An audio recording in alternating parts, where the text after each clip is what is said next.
If you wake up in the morning and keep rushing from one task to another throughout the day, the only time even you get to notice your breath is when you hit the pillow and tsunami of thoughts keep rushing to you.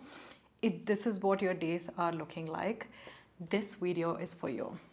And here's why: if you keep postponing your life, tomorrow is never gonna arrive. It's not your fault that every day is looking same for you and you keep pushing your current life to tomorrow. We were handed out the script, outdated script that we have heard for such a long time, especially growing up in the 90s. Work really hard in your school so you can get to a better college. Work really hard in your college so you can get a better degree college and get your degree, graduate with highest marks so you can get to a job. And in job, work hard to go to different levels. And you keep climbing this ladder to only realize that it's a wrong ladder. And now in 2026, we have added a little bit into the script where now online achievements, online presence, creating online businesses have been added to this ladder. And every day you're going to bed thinking tomorrow is gonna be a better day, but I'm sorry to say it's gonna be the same. If you keep pushing and rushing through every day thinking tomorrow is gonna be better, I'm sorry to say it's gonna be the same. If you keep pushing, what's gonna happen to your mind? Let's look at it. Mind is going to keep swinging between the past and the future, and you're going to lose the presence. The practice of yoga talks, the practice of yoga itself to be in present moment, to enjoy the life. And the whole practice as a yoga teacher is to keep coming to the present moment, to arrive in the present. You might feel stuck in this extremes of being in the past and thinking about future, but completely ignoring the present moment. Imagine you're not getting time to even pay attention to your own breath in 2026. We have multiple screens, we have multiple apps, we have social media apps which are constantly fighting for our attention. We are handing our attention over to these apps. So you're not giving attention to your thoughts. You're not actually making space for your emotions. And when you get a moment, all of this keeps coming back to you, rushing to you, and we are becoming more anxious. Not because something is wrong with our life, not because we are in a different place than we have to be. None of the external factors matter if you start paying attention to the present moment. After graduation, I started working in a corporate job. And the next step was to go and do a master's in LA. After graduating, I got a job in LA. I got promotions. And one day, I felt like the next step was like a lifelong trap. And I paused. There were 3 questions that I asked myself to get to where I am right now. So I want to share those questions with you. It can be applicable to anyone, whatever phase you are in. The first question is, the ladder that you're trying to climb, does it belong to you or not? The second question is, are you climbing this ladder to avoid something in the present because someone has promised you there is something better once you climb on the other side? The third question, are you climbing out of curiosity? You just want to climb and see what's on the other side, and you have the choice to pivot, and you want to just see it, explore it, and see what happens. We have always heard the script, the path, where you are asked to sacrifice your present in order to gain something that is in the future. And it's always going to be in the future. So the only way for you to actually enjoy the life that you have created, the path that you have come so far in life, not to keep thinking about the future, to enjoy the life. Think about how many steps you have come, the path that you have walked, and the way that you have lived your life by taking decisions that's so important to you. Now we don't want to keep postponing our life. We want to really get immersive with our life and enjoy the present moment.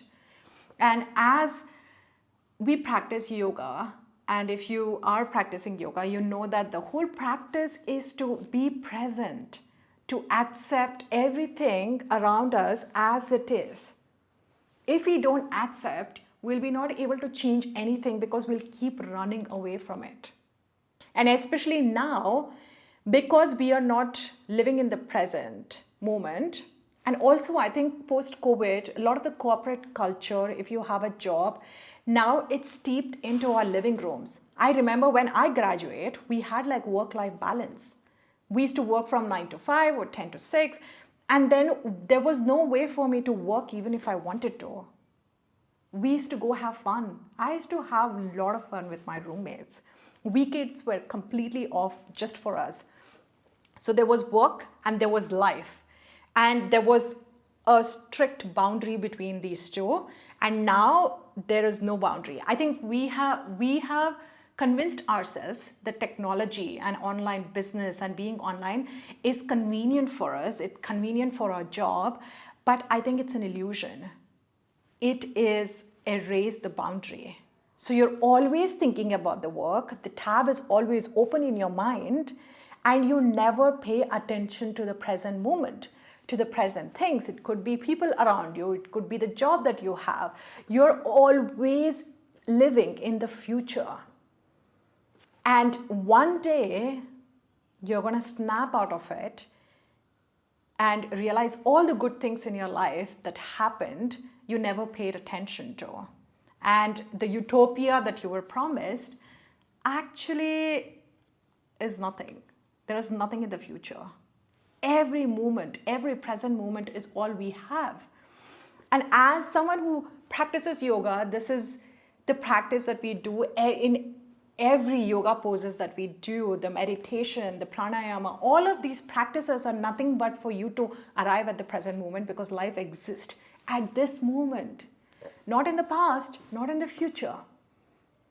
If you're distracting yourself, if you are trying to push your capacity, your mental capacity and physical capacity and trying to push because you want to work hard, sacrifice today for greater glory of tomorrow, I don't blame you for having a lot of ambition and a lot of goals because we have now at least easier way to achieve them.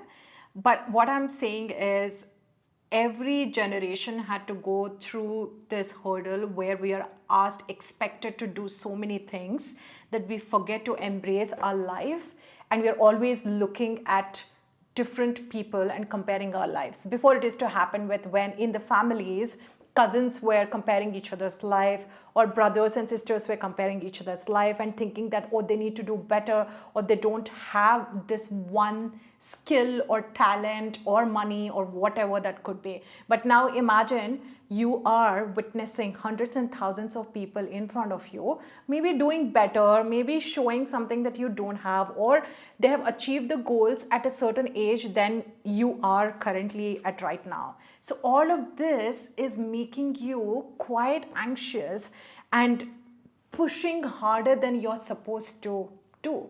So if you are someone who feels this, I want you to really think about a lot of people who spiritual leaders or mindfulness teachers or yoga teachers, or a lot of the people who are on the other side, they are always cultivating mindfulness. They're always talking about being present. There are so many books written about how to be present, and present is a gift, right? So there is this two different worlds, and I've been on both, and now I'm in between to ask you to find a balance between these two. I'm not asking you to go to an ashram and leave everything, renounce everything, and then you have everything you need and do meditation. That sounds amazing.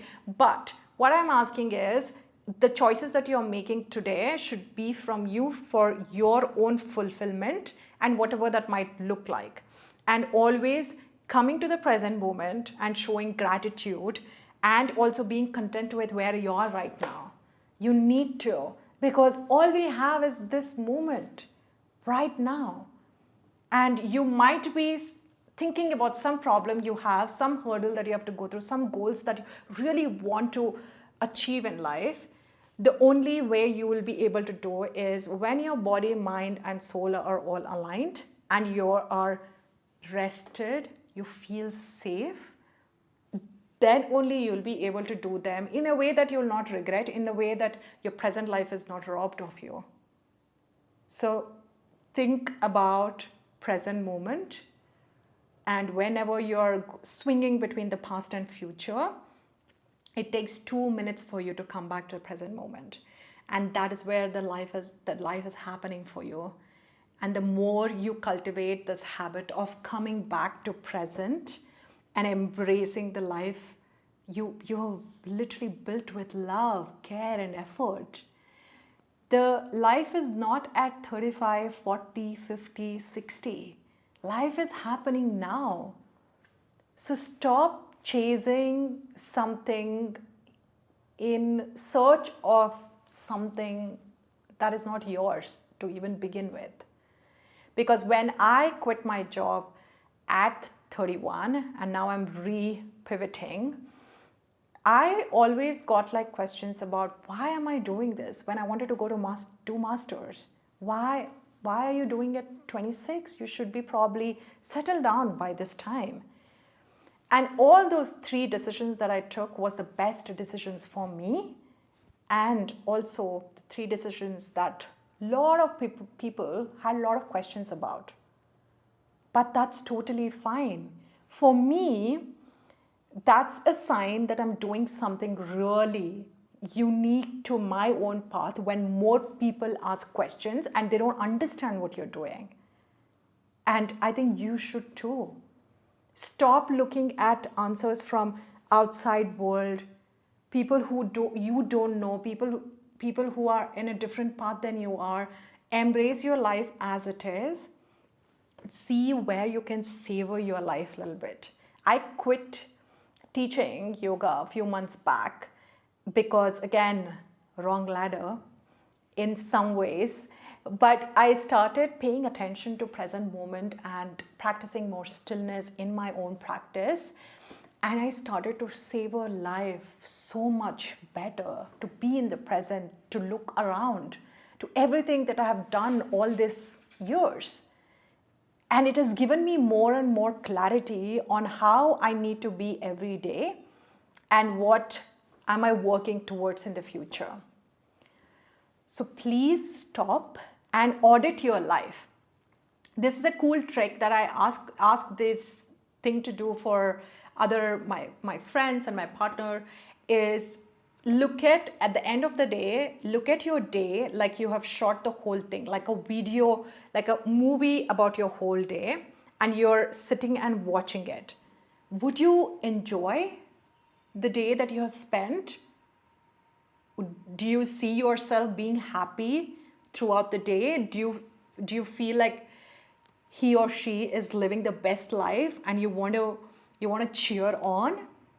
Or you want to really tell that person to just stop and enjoy because you see an anxious overthinking and rushing and really not being present? This is a great exercise for you to do, and it helps you to audit your own life and then look from a different perspective. Especially when we are in it, it might feel like we don't have a choice and we have this expectations. But I think if you do this, you will really get the answer whether you are rushing away, whether you are moving away from the present moment or distracting yourself from something that is in the present moment.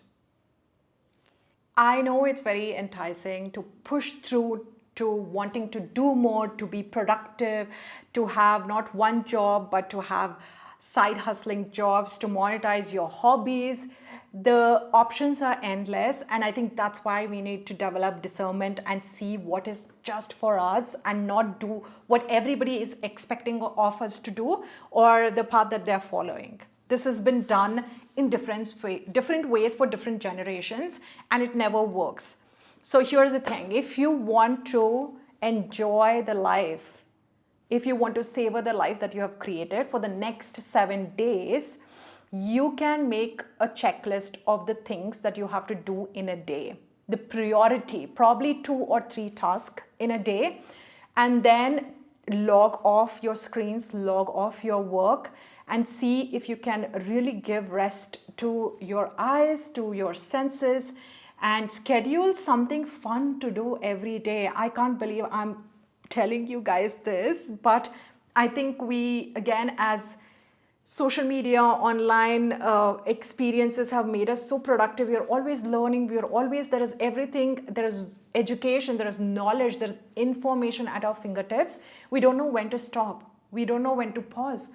Our lives as human beings have changed in the last decade. We are not living the same way. We have become from human being to human doing, always doing something. Even when you're resting, you're scrolling. Even when you're driving, you're listening to a podcast. Even when you're cooking, you're probably listening to music. When you're working out, probably you're listening to podcasts. So it's always that we're not doing one task at a time, and that is making your mind is getting stuck, and it is overloaded with so much of information. It is trying to catch up with you, and your body is taking the hit. So next 7 days, try to come back to present moment. And I want to leave this video with this question: what if the life that you're pushing, you're rushing towards, is already here and you're not paying attention? Right? I'll see you guys next week. Ta-ta.